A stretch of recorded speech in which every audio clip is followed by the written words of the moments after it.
నమస్తే అండి. నమస్తే అండి. నమస్కారం. మేము చాలా చాలా హ్యాపీగా ఉన్నాం. ఫస్ట్ ఆఫ్ ఆల్ కంగ్రాచులేషన్స్ అండి. ఎందుకంటే సూపర్ డూపర్ హిట్ అయిపోయింది ఆల్రెడీ. ఎందుకంటే మా ముందుకి సినిమా రాకపోయినా మాకు అర్థమైపోయింది ఇది సూపర్ డూపర్ హిట్ అని. So thank you so much first of all thank you so much అండి మీకు. ఎందుకంటే మేము బాబు గారిని ఎలా అయితే చూడాలనుకుంటున్నామో అలా చూపించారు. మాకు గౌతమిపుత్ర శాతకర్ణి ఎలా ఉంటారో తెలియదు, కానీ ఉంటే ఇలానే ఉంటారు అని అనిపించింది నాకు.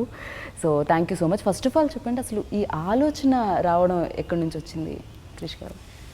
ఇది అది ఒకసారి నేను వెనక్కి వెళ్తే నాకు గూస్ బంప్స్ వచ్చినాయండి. మీరు ఫస్ట్ చెప్తున్నప్పుడే ఎలా ఉంటాడో తెలియదు గౌతమిపుత్ర శాతకర్ణి అనేది. ఒక కథ ఆ కథకుని ఎన్నుకుంటుందండి. నేను చాలా అదృష్టవంతుడు. ఈ కథ ఎవరికైనా ఎన్నుకోవచ్చు, నన్ను ఎన్నుకుంది చూడటానికి. ఒక కథానాయకుని కోరుకుంటానండి, ఆయన మాత్రమే ప్లే చేయాలని. రాస్తున్నప్పుడు నాకు ఏ రూపం, నేను మొదటిసారి పెన్ని పేపర్ మీద పెట్టినప్పుడు నా మనసులో వచ్చిన రూపం బాలకృష్ణ గారిని. నేను ఆడియో ఫంక్షన్లో చెప్పాను, ఆ రాజస్వం ఎలా ఉండాలి, ఆయన కదులుతుంటే ఒక అగ్గి కాగడ రగులుతున్నట్టు ఉండాలని చెప్పాను. నిజంగా ఏదో ఇప్పుడు ఇంటర్వ్యూ కోసం లేకపోతే బాలయ్యబాబు పక్కన కూర్చున్నాను చెప్పడం కాదండి. ఐ వాస్ రియల్లీ అంత ఆ ప్యాగనిజంలోకి వెళ్ళి రాయటం జరిగిందండి. మామూలు వీరుడు కాదు ఇతను. Is an extraordinary military genius అన్నమాట అతను. అట్ ద సేమ్ టైం అతనిలో ఒక గౌతమిపుత్ర శాతకర్ణిని ఒక హ్యూమన్ ఫామ్లో ప్రజెంట్ చేయడానికి ట్రై చేశామండి. అతను ఓన్లీ రాజు, ఓన్లీ కింగ్ ఆఫ్ వారియర్ కాదు, అతనికి అతని తల్లితో ఉన్న అనుబంధం, శాతకర్ణికి వాసిష్ఠితో తన భార్యతో ఉన్న అనుబంధం, తన కొడుకు, తన బాధ్యతలు, ఎథిక్స్, మొరాలిటీస్. కొంచెం ఎక్కువ టైం తీసుకుంటాను అది ఎక్కడ స్టార్ట్ అయింది అనేది. మనం నాగార్జున సాగర్ అని వింటా ఉన్నామండి. అవును, ఆచార్య నాగార్జున యూనివర్సిటీ విన్నామండి. ఆ నాగార్జునుడు ఎవరు మనకు తెలిసినంత వరకు ఒక బౌద్ధ గురువు. బట్ మీరు మన వికీపీడియాలోకి వెళ్ళి ఆచార్య నాగార్జున అని కొడితే గురు ఆఫ్ శాతవాహనాస్ అని ఉంటుంది. ఆయన మనకి చాణక్య చంద్రగుప్తులాగా ఆయన గౌతమిపుత్ర యజ్ఞశ్రీ శాతకర్ణి అని, అది సెకండ్ ఏడీలో మన గౌతమిపుత్ర శాతకర్ణి తర్వాత కొన్ని తరాల తర్వాత రాజు. అవును, ఆయనకి అనేకమైన లేఖలు రాశారండి. సుహృల్ లేఖ అంటారు వాటిని అన్నమాట. ఆచార్య నాగార్జునుడు ఎక్స్ట్రాడినరీ. అప్పుడులో ఎథిక్స్ ఏంటి, మోరల్స్ ఏంటి, ఎలా గైడ్ చేయాలి, ఎలా పరిపాలించాలనేది అదంతా మన దగ్గర ఉంది, కానీ మనం ఎప్పుడు అటువైపు దృష్టి పెట్టలేదండి. గమ్మత్ ఏంటంటే ఆచార్య నాగార్జున యూనివర్సిటీలో ఒక జర్నలిజం మ్యాగజైన్ ఉంటుందండి, దాని పేరు కూడా సుహృల్ లేఖ అని. కానీ ఎంతమంది అసలు ఏం జరిగిందనేది అది మా దగ్గర ఉందండి. అది ఫస్ట్ అది ఆ పుస్తకం కావాల్సి వచ్చినప్పుడు మాకు తెనాలి నుంచి ఒక స్నేహితుడు సాయిమాధవ్ బుర్రా గారికి వస్తే నేను బాలయ్యబాబుకి ఇవ్వటం జరిగిందన్నమాట. It's a rare book. అన్నీ మన పక్కనే ఉన్నాయండి, కానీ మనం చూడలేదు. చిన్నప్పుడు మా తాతయ్య గారు జాలముడి రమణయ్య గారు గుంటూరులో పోలీస్ ఆఫీసర్గా ఉండేవారు. మేము అమరావతిలో వెళ్తున్నప్పుడు ఎవరో ఒక మహానుభావుడు అండి, ఎక్కడున్నారో ఆయన, కానీ ఆయన ఎవరో నాకు ఈ కథగా చెప్పారన్నమాట. ఓహో, ఇక్కడి నుంచి ఏలారా, అమరావతి అనేది ఒకప్పుడు గొప్ప రాజధాని. దాని తర్వాత ఇక్కడ ధరణికోటలో వాసిరెడ్డి గారు ఆ జమీందార్, క్రోనలాజికల్లీ ఆయన చెప్పారండి. లేలగా తెలుసు, అప్పటికి మీకు లేదు, ఈ ఆలోచనే లేదు, కథగా తెలుసు అంతే అంతే కథగా. 2011లో స్టార్ట్ అయింది. 11-12లో కృష్ణశాస్త్రి గారు, పరబ్రహ్మ శాస్త్రి గారు వాళ్ళు ఈ నాణ్యాలని ఎస్కవేట్ మన కోటిలింగాల కరీంనగర్లో కొండాపూర్, అవును అక్కడ, అవును సార్, ఇప్పుడు ప్రస్తుత తెలంగాణ మన కరీంనగర్లో ఉందమ్మా. ఆ కాయిన్స్ వచ్చినప్పుడు this the first time I started Satavahana coinage అనేది ఒక చిన్న టైప్ చేస్తే అప్పుడు లాట్ ఆఫ్ ఇన్ఫర్మేషన్ అండి, చాలా ఇన్ఫర్మేషన్ ఉంది. ఇప్పుడు నేను చెప్తే మన ఇంటర్వ్యూ సరిపోదు, ఎందుకంటే సంవత్సరంన్నర ఒక ఐన్స్టీన్ ఒక రిలేటివ్ థియరీని ఎలా అనుకుంటాడో, లేకపోతే ఒక హిస్టారియన్స్ ఎలా అంటాడో కొన్ని 100 ఈక్వేషన్స్ వేసుకొని ఇది రీసెర్చ్ చేసుకొని ఆ కథను రాస్తున్నప్పుడు ప్రతిసారి ఒకే హీరో కదిలేవాడండి. ఈయన కోసం మాత్రమే 100వ చిత్రం కావటమే నా అదృష్టము. ఇది ఇట్స్ గాడ్స్ బ్లెస్సింగ్ బేసికల్లీ. ఆయన కనుక ఈ సినిమా గౌతమిపుత్ర శాతకర్ణిని తర్వాత చేద్దామంటే ఆ తర్వాత 5 ఏళ్ళైనా 10 ఏళ్ళైనా 20 ఏళ్ళైనా నాగేవాడిని. ఆయన చేసిన రోజు చేస్తుండేవాడిని. There is no other man who can do that. Actually ఈ సినిమా రిలీజ్ అయిన తర్వాత మీరు చెప్తారు. ఈ కథ నాన్నగారు కూడా చేద్దాం అనుకున్నారు అట. ఆ విషయం మీకు ముందు తెలియదని నేను విన్నాను, ఆ తర్వాత తెలిసింది. అసలు ఏమిటండి కోఇన్సిడెన్స్? అంత కాకతాళీయంగా యాదృచ్ఛికంగా జరిగింది ఇదంతా. నేను కూడా 100వ సినిమా, ఎటువంటి సినిమా చేయాలి అన్న ఒక క్లిష్ట పరిస్థితుల్లో ఉన్నప్పుడు, సతమతం అవుతున్నప్పుడు, నాలో నేను ఒక కాన్ఫ్లిక్ట్ జరుగుతున్నప్పుడు, అంతర్యుద్ధం జరుగుతున్నప్పుడు ఎన్నో కథలు వినడం జరిగినాయి. కొన్ని నచ్చలేదు, కొన్ని ఏమో నా ఉందో చిత్రం స్థాయికి అనిపించలేదు. ఓకే. సరే ఒక్క కథ నేనే అనుకుని ఏదో చేసుకుంటున్నాను ఆ రైతు అని అప్పుడు అనుకుని కృష్ణవంశీ గారి డైరెక్షన్లో అనుకుని జరుగుతూ ఉండింది. సడన్గా కవర్ పెట్టాను ఆయన నన్ను కలవాలని. అంతకుముందు పరిచయం కూడా ఎప్పుడన్నా ఫంక్షన్స్లో అది కలవడం అంత ఇది కూడా లేదు మాకు, అటాచ్మెంట్ కానీ ఎటువంటి. సరే ఇట్లా చెప్పారు, ఒక ఎవరినైతే ఎవరి ద్వారా అయితే కబురు పంపారో అట్లా ఒక అద్భుతమైన సబ్జెక్టు అనుకుంటున్నాను, సరే వచ్చి డిస్కస్ చేస్తాను. సరే అన్నాను. ఆయన రావడం జరిగింది, కలిశారు, చెప్పారు ఇట్లా గౌతమి పుత్ర శాతకర్ణి అనుకుంటున్నామని. మరి కథగా కంటే కూడా ఆయన ఉన్న ఎంతూసియాజం రాగానే చెప్పడం, ఇంకోటేమో ఒక తెలియని ఒక వీరుని గాథ. చల్లని సముద్రం దాగిన బడబలనంతో ఆ నల్లని ఆకాశంలో కానరాని భాస్కరులు అందరూ అంటారు అన్నారు మహాకవి దాశరథి గారు. సరే అలాగే ఇది బాగుంది, ఒక ఏమో అంత అంటే ఎట్టాటి కట్టె కొట్టే తెచ్చే లాగా అయిపోయింది మొత్తం. అంతే, ఎక్కువసేపు కలవాలి, ఒక 10 నిమిషాలు అనుకుంటా ఫస్ట్ మీటింగ్. అంతే, అంటే సినిమా ఎంత ఫాస్ట్ గా తీసేశారో చెప్పడం కూడా. ఎస్ చేస్తున్నాను సినిమా అన్నాను, అంతే అంతే దయవచ్చాది. అలాగే అసలు షూటింగ్ కూడా ఇప్పుడు అయిపోయి సినిమా విడుదల రేపు 12 విడుదల అవుతుందంటే కూడా డ్రీమ్ కమ్ ట్రూ. అప్పుడు అయిపోయింది సినిమా. అనగా మొన్న మేము అంటే మొరోకో వెళ్ళినట్టో లేకపోతే జార్జియాలో షూట్ చేసి ఇన్ని లొకేషన్స్లో చేసాం. అలాగే మధ్యప్రదేశ్ మహేశ్వర్లో షూటింగ్ చేసాం, ఆల్మోస్ట్ 9 రోజులు షూటింగ్ చేసాం అక్కడ. సరే ఏంటో అంతా ఒక కళలాగా అయిపోయింది మొత్తం. సో ఇంత తొందరగా సినిమా, ఇంత పెద్ద చిత్రం ఇంత తొందరగా అవ్వడం, అండ్ ఏదైతే నాకు తెలియదు ముందు ఈ చిత్రం నాన్నగారు చేయాలనుకున్నాను. తర్వాత మా కొమ్మని అంతా బయట పెట్టారు, ప్రదీప్ గారిని ఒక ఆయన, అలాగే ప్రసాద్ గారిని. సో ఇది ఎలా జరిగింది అంటే ముందు అంటే ముందు ఆయన అనుకున్నారని నాకు తెలుసు. ఆయన అనుకున్నారు కాబట్టి చేశాను అనుకోవడం, అది ఒక తండ్రిగా ఆయన అనుకున్నారు, నేను చేస్తున్నాను ఆ అది వేరు, ఆ ప్రేరణ వేరు. ఇది అలా కాకుండా అంతా ఈయనొచ్చి చెప్పడం, అడగడం, ఆ సినిమా చేయాలనుకుంటున్నాను అనడం, నేను అలాగే అనడం, తర్వాత నాకు తెలియడం నాన్నగారి సినిమా చేద్దాం అనుకున్నారని. బ్లెస్సింగ్ అండి. I started believing more.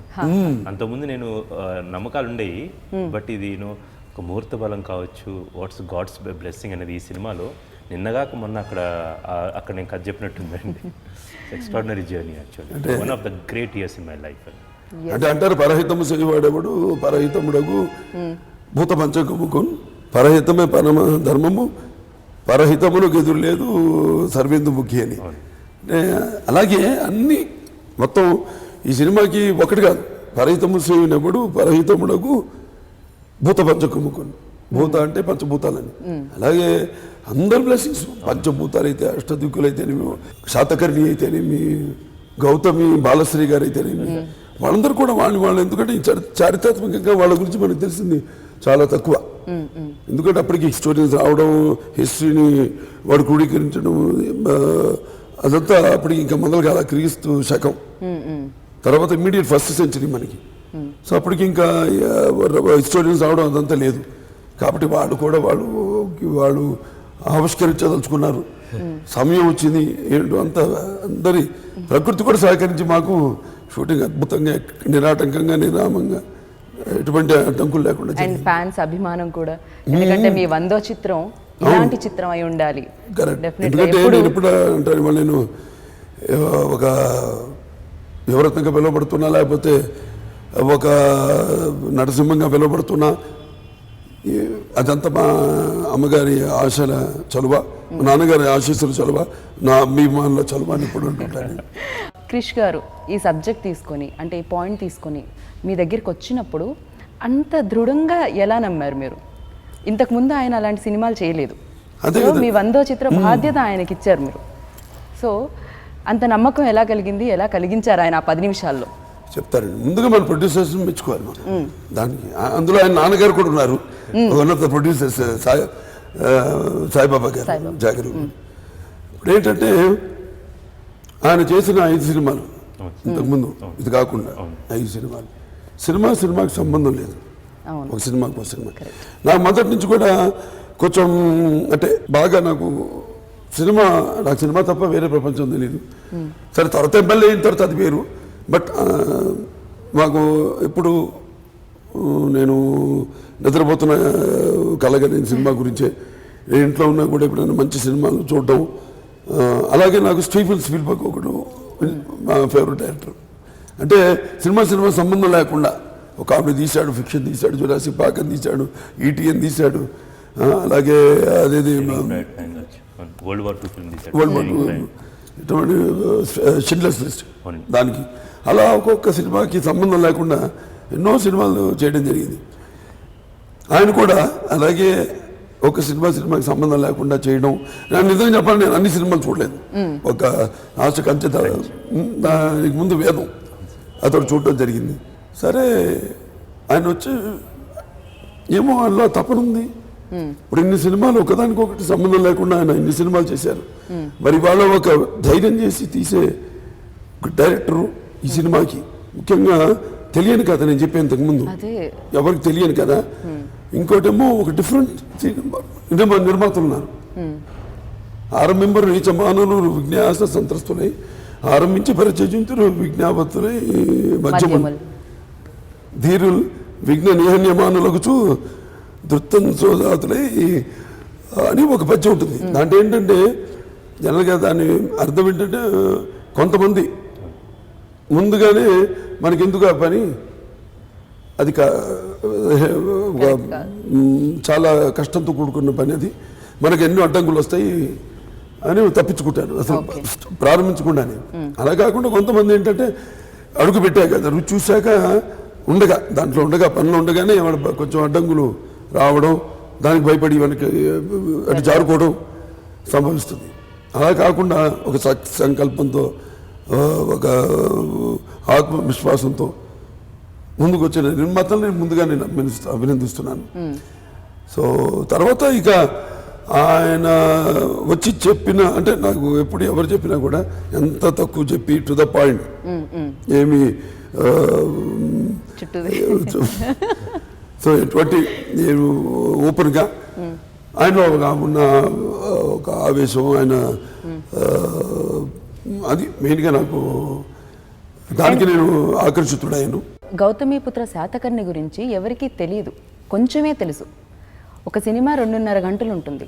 ఆ తెలిసిన దాంతో సినిమా తీయాలంటే కష్టం. మీరు ఇందాక అన్నట్టు 2011లో మొదలుపెట్టిన మీరు తెలుసుకోవాలని ఇన్ని సంవత్సరాలు తెలుసుకున్న తర్వాత ఈ సినిమా మాకు అందించారు డెఫినెట్గా. కానీ ఆయన ఎలా ఉంటారు, ఎలా ఉండేవారు, ఇవన్నిటినీ ఎక్కడి నుంచి గ్యాదర్ చేయడం జరిగింది? లేకపోతే దీంట్లో ఏమైనా ఊహ ఉంటుందా? మొత్తం అంతా చాలా ఊహ ఉంటుందండి, చాలా కొద్దిగా తెలిసింది. బేసికల్గా ప్రతిదీ we have to dramatise for the taste of audience.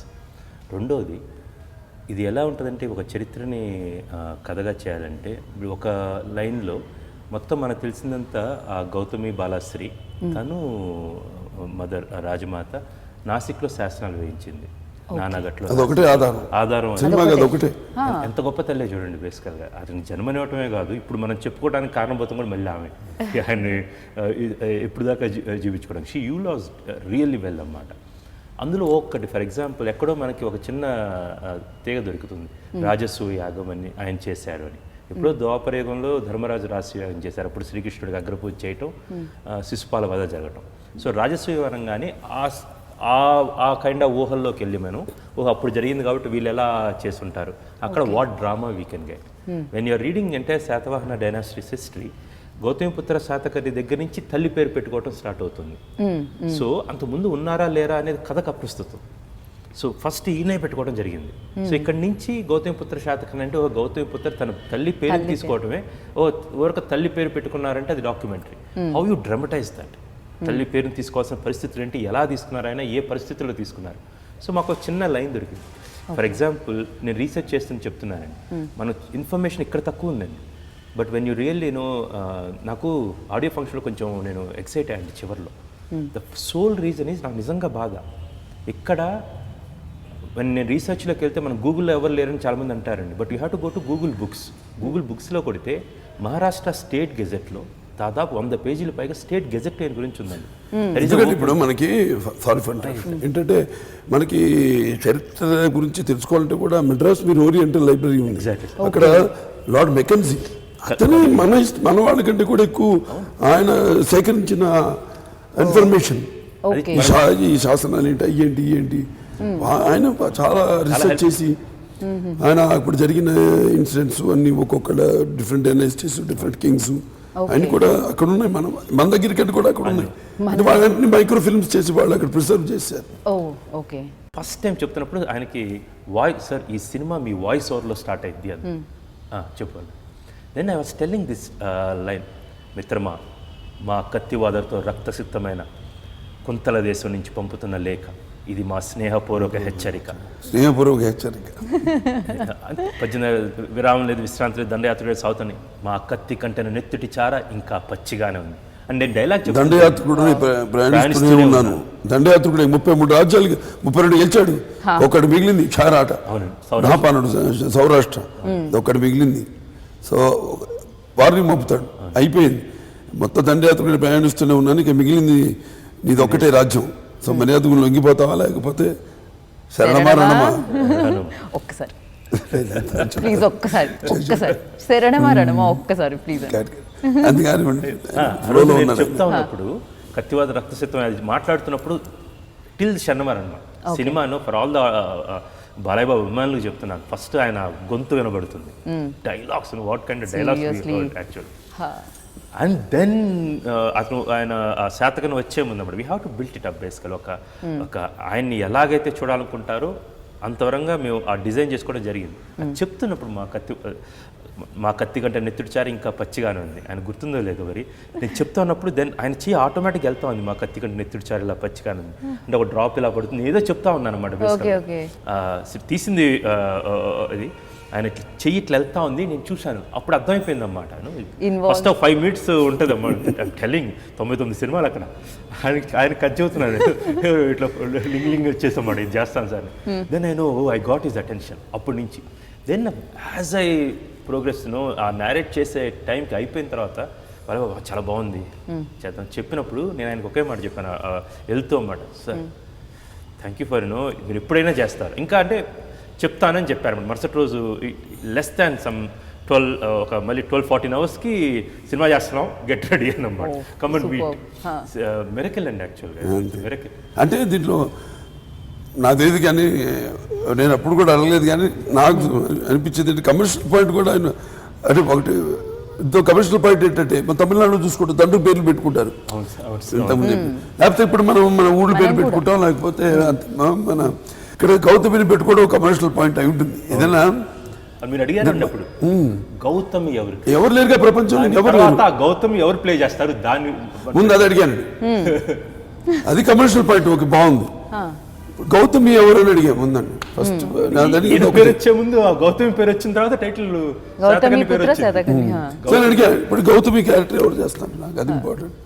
దాని మీద అబ్బా చాలా ఎక్సర్సైజ్లు చేసి అంటే హేమమాలిని గారు అనుకున్నామండి. ఎమ్మట ఆయన అడిగారు 2-3 రోజు వచ్చి సార్ హేమమాలిని గారు అనుకుంటున్నానండి అన్నమాట. చాలా బాగుంటుంది క్రిష్, దొరికితే అప్పుడు ఆ నిండుతనం వచ్చింది అన్నారు, ఎగ్జాక్ట్ వర్డ్ వాడారు అన్నమాట. దొరికితే కాదు అవును నిజంగా నాకు ఒక క్యారెక్టర్ ఒక కథని ఎవరు వినిపిస్తే చెప్తున్నప్పుడే ఆర్టిస్టులు కూడా కళ్ళ ముందు మెదులుతుంటారు, నా మైండ్లో మెదులుతూ ఉంటారు వాళ్ళు. అసలు నాకు ఒక 2 రోజులు అట్లా అనుకున్నాం ఆ క్యారెక్టర్ ఎవరు దాని గురించి ఆలోచిద్దామని, ఎవరు రాలా నా మైండ్లోకి. అండ్ ఆయన రావడం హేమమాలిని గారు అయితే బాగుంటుంది అనడం అంటే ముందు ఆయన ఎక్స్ప్రెషన్ నాకు ఒక ఏంటి నిజంగా చెప్తున్నాను అంటే ఆవిడ దొరకదు అన్నట్టు ఒకటి ఉంది అంటే ముందు అంటే ఇక్కడ వచ్చామని చెప్పాను కదండి, you be very straight and he is a very honest man. మీరు అడగడంలో నాకు ఒక ఆవిడ దొరకదు అన్నట్టు కూడా చెప్పి కూడా తెలిసింది కనిపించింది నాకు అందులో. కమానికి అనుకున్నాను కదా కరెక్ట్ పర్ఫెక్ట్ ఆవిడ.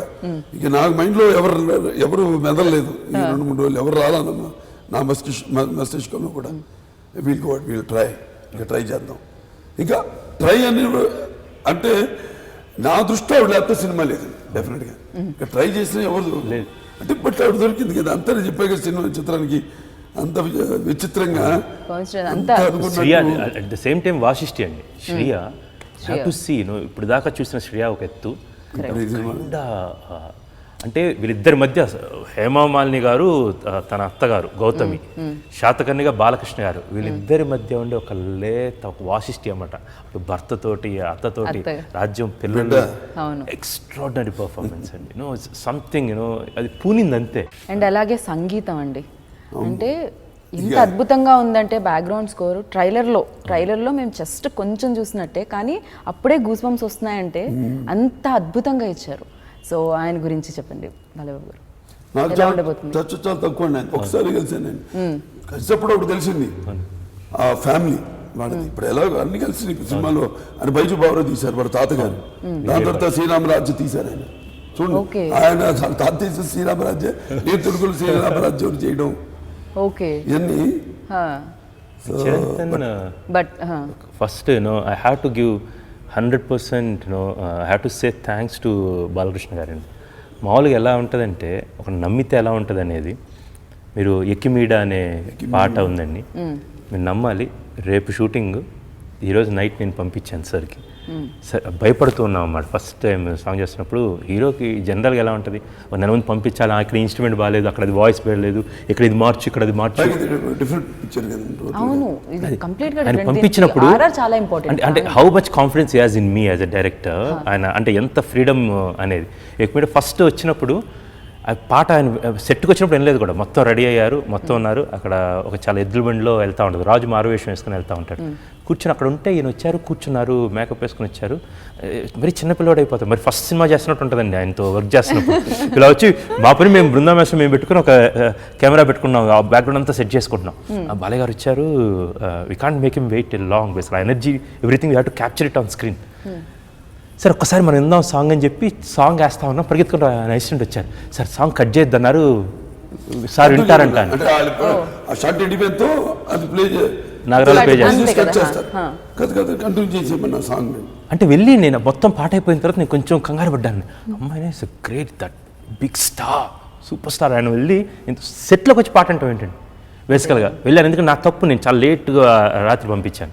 సార్ క్షమించాలి, చాలా లేట్గా వచ్చింది, ఇది final version, I want Udit Narayana and Shreya వాళ్ళ వర్షన్ ఏదంటే సూపర్ ఉంది క్రిష్, సాంగ్ చాలా బాగుంది, ఎంత పదాలు కానీ అది కానీ. ఎవరు శాస్త్రి గారేనా? Kind of confidence, the kind ఆ విన్ను తట్టింది చూడండి, అదే అనొచ్చు. 2-3 రోజులు ముందు పంపించవచ్చు కదా అనొచ్చండి. దాన్ని వచ్చి నా లిరిక్ పేపర్ పంపించాను అని, దెన్ లిరిక్ పేపర్ మొత్తం చూసుకొని ఎక్కిమీడ ఏం వాడారు. ఎక్కిమీడ అంటే పాత రోజుల్లో అండి, మహారాజా రాజా అని అర్థం అన్నమాట. మీ ఆలోచనలన్నీ కార్యరూపం దాల్చి నిజంగా చక్కగా మా ముందుకు రావాలని మనస్ఫూర్తిగా కోరుకుంటున్నాను. అండ్ ఈ అవకాశం నాకు ఈరోజు వచ్చినందుకు నేను ఇందాక చెప్పాను అదృష్టంగా భావిస్తున్నానని. Thank you so much. And మీకు ముందుగా గౌతమిపుత్ర శాతకర్ణి సంక్రాంతి శుభాకాంక్షలు. సో మాకు సంక్రాంతి ఇలా వచ్చింది కాబట్టి పండగ, 2 పండగలు, ఇదైతే గౌతమిపుత్ర శాతకర్ణి ఒకటి, సంక్రాంతి ఒకటి, అండ్ అందులో ఉగాది కూడా చూడబోతున్నాం కాబట్టి సో మీకు కూడా సంక్రాంతి శుభాకాంక్షలు. So thank you so much. చూడని ఒక కొత్త ప్లేస్ చూపించాలి. ఆ కొత్త ప్లేస్ ఏంటి అని నేను ఇంటర్నెట్ సెర్చ్ చేస్తున్నప్పుడు చాలా బ్యూటిఫుల్ లొకేషన్స్ చూశానండి. అదే కజకిస్తాన్. రష్యా నుంచి విడిపోయి ఇండివిజువల్ కంట్రీగా ఇప్పుడు ఉంది. ఇంతవరకు కజకిస్తాన్లో ఎవరు